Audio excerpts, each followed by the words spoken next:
الحمد لله وحده والصلاة والسلام على من لا نبي بعده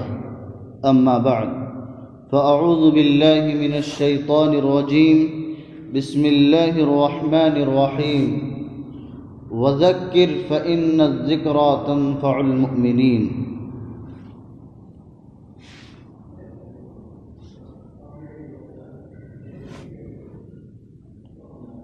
فاسألوا أهل الذكر إن كنتم لا تعلمون صدق اللہ العظیم۔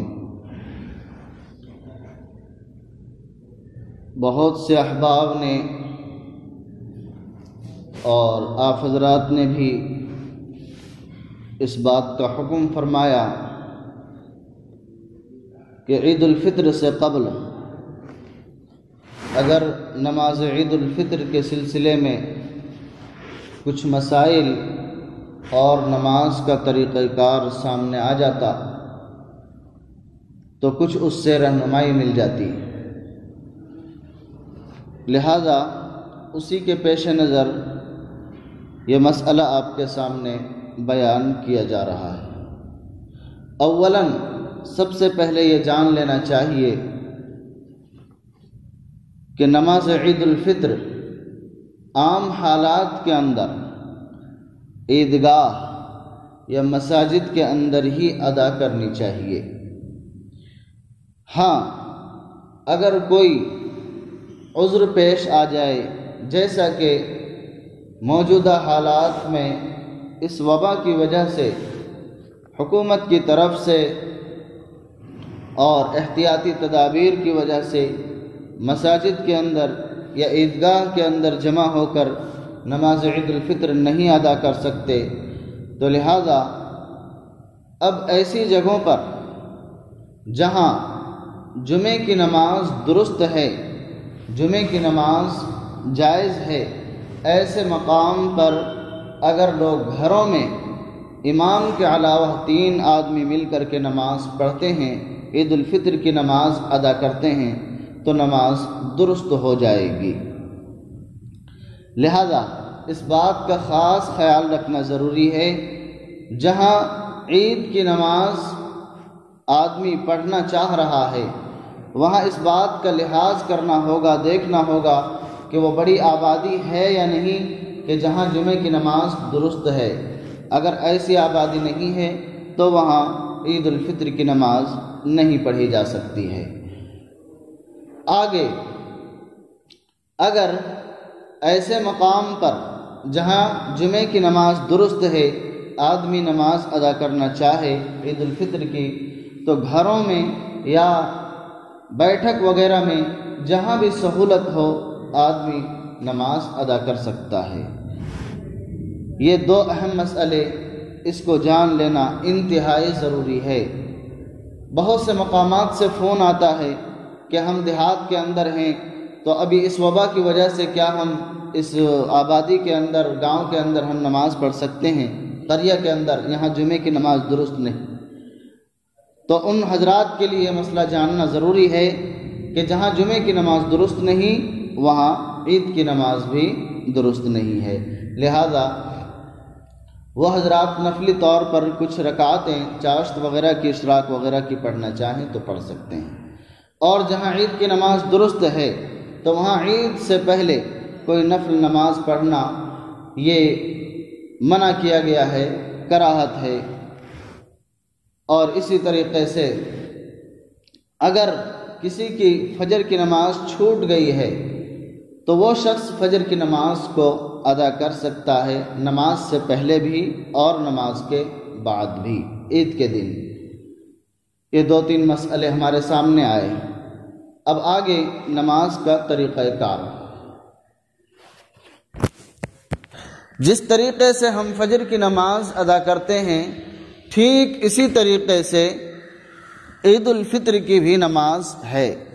یعنی 2 رکعت جس طریقے سے فجر کی نماز ادا کرتے ہیں اسی طریقے سے عید الفطر اور عید الاضحیٰ کی نماز ہے۔ فرق اس میں کیا ہے؟ فرق ہے 6 زائد تکبیریں، اسی کے اندر عام طور پر چوک ہو جایا کرتی ہے۔ طریقہ نماز، سب سے پہلے ہمیں نیت کرنی ہے اور نیت کے لیے دل کا ارادہ کافی ہے کہ ہم عید الفطر کی نماز ادا کرنے جا رہے ہیں۔ اگر امام ہے تو مقتدیوں کی نیت کرنی ضروری نہیں ہے، وہ اپنی نیت کر کے نماز پڑھا سکتا ہے،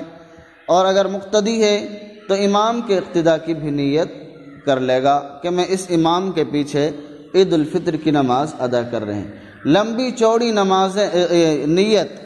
عید الفطر کی نماز کے لیے یا اور نمازوں کے لیے جو الفاظ کے اعتبار سے لمبی چوڑی نیت کہ ہم اس امام کے پیچھے منہ میرا کعبہ شریف کی طرف، اور اسی طریقے سے لمبی چوڑی نیت، یہ ضروری نہیں ہے، اور آدمی اگر کہہ لے تو حرام بھی نہیں ہے، ناجائز بھی نہیں ہے، کہہ سکتا ہے۔